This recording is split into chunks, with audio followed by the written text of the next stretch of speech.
This is also something that the Western media then picks up from the Indian media or picks up the cues from the Indian political system. They also talk about it that, oh, look, under Modi, chief ministers are put in jail. Okay. Again, let me dissect your issue. Western media. Why are they doing it? No, let's be fair. Not all of them. Many of them. Okay. See, there is in the country today, there is a certain, I would say, thought process or entitlement process, which I think that metaphor Khan Market gang is a very good description of them. Okay. Now, you may or may not realize it. I want to tell you there's an international Khan Market gang as well. These are people who are sort of linked, to the entitled people out here. They are socially comfortable with them. They know them. They feel like them. They advance similar viewpoints. They are essentially a kind of a elitist left-lib thought process. So there's a symbiotic relationship between the two. So I think when the sales are down in the domestic Khan market, the international Khan market gang feels, look, I need to pep up these guys and give them support. And you can actually see that. You can actually see which stories they play up, how do they slant things. They, in fact, in previous elections, perhaps even in this one, they have actually openly endorsed parties. They have openly endorsed leaders and openly said that, this party or this leader is bad for India. So they've taken sides. International media endorsing or international Khan Market gang that you're talking about, endorsing political parties in India. How is that not election interference then?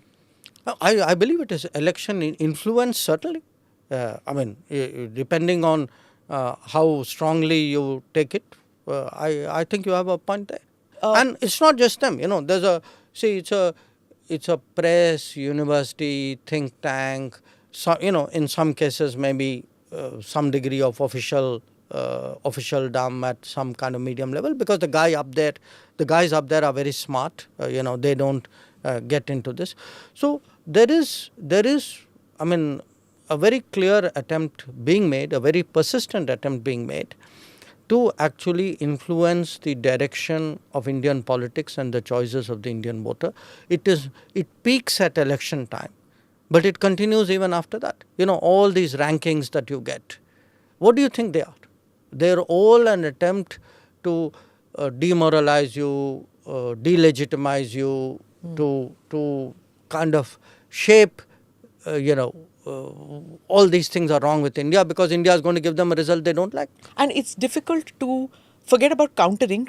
It's difficult to not get influence because there is a systematic bombardment of information like this, first from the foreign media, then domestic media, then think tank, then university level conversations, which happen. So somewhere you think maybe it's right what they're saying.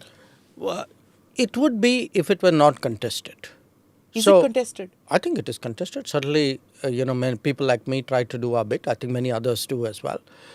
So I think today this country is confident enough. Look, I've been very clear on one thing.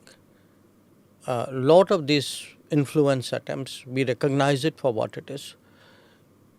We will counter it, but we will certainly call it out so that people know what this is about. And I think our own counters then develop. When I, again, in the course of my campaigning, this issue comes up a lot. And I can tell you, people, the Indian public by and large recognizes it for what it is.